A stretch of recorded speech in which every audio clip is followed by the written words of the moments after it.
अस्सलामुअलैकुम dear student, how are you? Dear student, उम्मीद है कि आप अल्लाह ताला के हिफ्ज़ व ईमान में होंगे। तो डियर स्टूडेंट, हमने introduction to statical theory part 2 by Sheikh Noor Mohammad Chaudhary book हमने स्टार्ट की हुई है, जिसका चैप्टर नंबर 14 हमने सैम्पलिंग डिस्ट्रीब्यूशन के हवाले से स्टार्ट किया हुआ है। तो डियर स्टूडेंट, का पिछले लेक्चर में हमने इसका जो क्वेश्चन नंबर 1 था और इंट्रोडक्शन में जो हमारे पास कुछ डेफिनेशन थी वो हमने डिस्कस की थी। तो आज हम उससे आगे जो है कंटिन्यू करते हैं। तो डियर स्टूडेंट, जो हमारे पास 14.1 का जो बी पार्ट है वो हमारे पास कुछ इस तरह है। 14.1 का जो बी पार्ट है वो हमारे पास है what is meant by sampling और what is the object of sampling. तो पिछली वीडियोस में हमने सैम्पलिंग की डेफिनेशन देख ली थी। तो डियर स्टूडेंट, ये हमारे पास सैम्पलिंग की डेफिनेशन है जो पिछले लेक्चर में हमने डिस्कस की थी। अब हम इसके ऑब्जेक्ट देखते हैं। तो डियर स्टूडेंट, ये हमारे पास एडवांटेज ऑफ सैम्पलिंग है, जिसको हम ऑब्जेक्ट ऑफ सैम्पलिंग भी कहते हैं। और ये 14.1 का बी पार्ट जो सैम्पलिंग के बाद उसके पूछे हुए हैं उसमें हम इसको भी लिखेंगे। तो डियर स्टूडेंट, ये बहुत वीआईपी है, क्योंकि वो बहुत बाज़ दफ़ा ये जो है क्वेश्चन पेपर में आ चुका है। तो आपने इसको अच्छे से अटैम्प्ट करना है। The important advantage of sampling over complete enumeration are briefly stated below. इसका पहला जो एडवांटेज है वो है सैम्पलिंग सेव मनी। ये सैम्पलिंग जो है ये हमारे पास मनी को सेव करती है, as it is much cheaper to collect the desire information from a small samples than from the whole population. यानी कि ये बहुत चीपली है मेथड है इंफॉर्मेशन को कलेक्ट करने के लिए, और इन स्मॉल सैम्पल में जबकि हमारे पास बहुत बड़ी पॉपुलेशन है उसमें हम स्मॉल सैम्पल में इस डाटे को कलेक्ट कर सकते हैं। इसका दूसरा है sampling save a lot of time and energy as needed data are collect and proceed much faster than census information. यानी सैम्पलिंग जो है वो हमारे टाइम और एनर्जी को भी सेव करती है बहुत ज़्यादा डाटा कलेक्ट करने में। उसके बाद थर्ड है sampling provide information that is almost as accurate as that object obtained from a complete census. यहाँ तक आप इसका थर्ड जो है एडवांटेज कर लें। उसके बाद sampling makes it possible to obtain more details information from each unit of sample as collect data from a few unit of a population.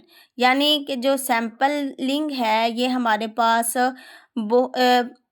More details information यानी ज़्यादा डिटेल्स तक जाने हासिल करने वाली इंफॉर्मेशन के लिए भी यूज़ होता है। Sampling is essential to obtain the data when the measurement proceed physically damage और destroy to sampling unit under investigation. कि यानी हमारे पास सैम्पलिंग तब भी हमारे पास यूज़ होती है जब हमारा जो डाटा है वो फिजिकली डैमेज या डिस्ट्रॉय हो जाए। उसके बाद है सैम्पलिंग में be the only means available for obtained the needed information when the population approach to be finite or in case able such as the population of mountainous।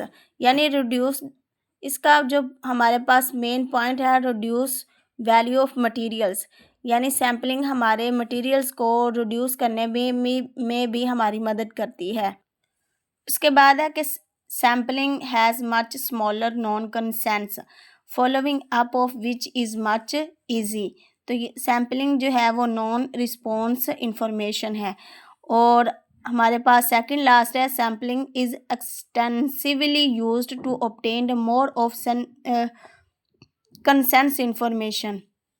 और last है the most important advantage of sampling is that it provides a wide measure of probability for the sample estimate and this is one of two basic purpose of sampling.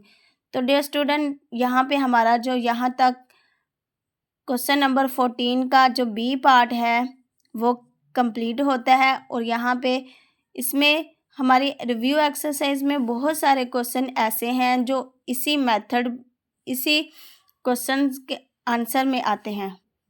तो dear student, आपको इस unit में जहाँ भी object of sampling के बारे में पूछा जाए तो आपने यही जो एडवांटेज हैं वो आपने अटेम्प्ट करने हैं। अगर आपके ऑब्जेक्ट के साथ साथ कुछ और भी पूछ लेते हैं देन आप इसके जो है पॉइंट्स बना के लिख लें। Sampling save money, sampling save a lot of time, sampling save energy, sampling provide more information, more detail information. इस तरह आप इनके पॉइंट्स भी बनाकर लिख सकते हैं। तो डियर स्टूडेंट, अब हम चलते हैं नेक्स्ट क्वेश्चन की तरफ जो हमारा है 14.2। ये हमारा 14.2 describe the advantage of sampling over complete enumeration.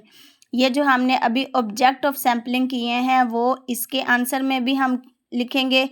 और उसके बाद है question number 3, define and distinguished between, यानी हमने इनके दरमियान में डिफरेंस मालूम करना है। टारगेट एंड सैम्पल पॉपुलेशन ये नहीं आता। और probability and non probability sampling, sampling with replacement and without replacement, sampling and non sampling error, simple random sampling और रैंडम सैम्पलिंग। तो ये स्टूडेंट बहुत वीआईपी हैं क्योंकि ये बाज़ औक़ात पेपरों में रिपीट होते हैं। तो हम इनके सॉल्यूशन देखते हैं। सबसे पहले हम देखते हैं probability sampling. When each unit in a population has a non zero probability its being include in a sample, the sampling is said to be the probability sampling. A probability sampling is also called random sampling. तो probability sampling को हम random sampling भी कहते हैं। और इसके साथ ही हमारे पास है non probability sampling. A non-probability sampling, also called the non-random sampling, it is a process in which the personal judgment determines which unit of the population are selected for the sample. When इसके दूसरी other word इसकी definition है हमारे पास, when each unit in a population has non-zero probability of its being included in the sample is called non-probability sampling। तो ये हमारा 14.3 का जो बी पार्ट है उसका ये हमारे पास बी पार्ट है जिसमें उन्होंने डिफरेंस पूछा हुआ है और बाज़ क्वेश्चंस में ये इनकी डेफिनेशंस भी पूछ लेते हैं। तो डियर स्टूडेंट, अब हमें इनके एडवांटेज और डिसएडवांटेज देखते हैं। डियर स्टूडेंट, ये हमारे पास है प्रोबेबिलिटी और नॉन प्रोबेबिलिटी। इसकी हमने डेफिनेशन देख ली है और इसकी हमने अब देखनी है major types of probability sampling are simple random sampling. इसकी जो पहली टाइप है वो है सिंपल रैंडम सैम्पलिंग और दूसरी है स्ट्रैटिफाइड रैंडम सैम्पलिंग, तीसरी है सिस्टमेटिक रैंडम सैम्पलिंग और जो लास्ट है हमारे पास वो है क्लस्टर सैम्पलिंग। इसकी टोटल 4 टाइप्स हैं तो जिनको हमने 1 बाय 1 डिस्कस करना है।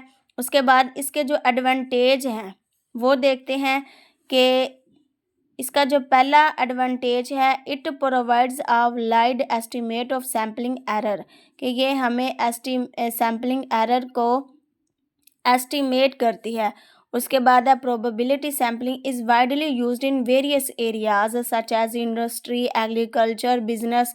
तो ये जो हमारे पास सैम्पलिंग प्रोबेबिलिटी सैम्पलिंग है इसका जो दूसरा एडवांटेज है वो ये है कि ये बहुत बड़े एरियाज़ में जैसे कि इंडस्ट्रीज़ हो गई, एग्रीकल्चर हो गया, बिजनेस हो गया, इन बड़े एरियाज़ में यूज़ होती है। और डिसएडवांटेज की जो हमारे पास नॉन प्रोबेबिलिटी सैम्पलिंग के जो डिसएडवांटेज हैं वो हम देख लेते हैं कि the reliability of the sample result can not be determined in terms of probability, कि ये जो हमारे पास नॉन प्रोबेबिलिटी है ये सैम्पल रिजल्ट को नहीं डिटरमाइन करती। Non sampling non probability sampling technique include purposive sampling and quota sampling. इसके हमारे पास नॉन प्रोबेबिलिटी सैम्पलिंग की 2 टाइप्स हैं कि ये जो नॉन प्रोबेबिलिटी सैम्पलिंग है टेक्निक है ये इन यूज़ होती है, ये इंक्लूड होती है परपोजिव सैम्पलिंग में और क्वाटा सैम्पलिंग में। तो डियर स्टूडेंट, यहाँ तक हमने प्रोबेबिलिटी और नॉन प्रोबेबिलिटी के बारे में पढ़ा, उनमें डिफरेंस देखा और उसके टाइप्स को डिस्कस किया। उसके बाद हमने इनके एडवांटेज और डिसएडवांटेज को देखा। तो डियर स्टूडेंट, ये 14.3 का जो एक पार्ट था वो हमने आज सॉल्व कर लिया है और तो उसके बाद हम उसके जो दूसरे पार्ट्स हैं वो नेक्स्ट वीडियो में शेयर करेंगे इंशाल्लाह। तब तक अपना बहुत सारा ख्याल रखिएगा, दुआओं में याद रखिएगा। अल्लाह हाफिज़।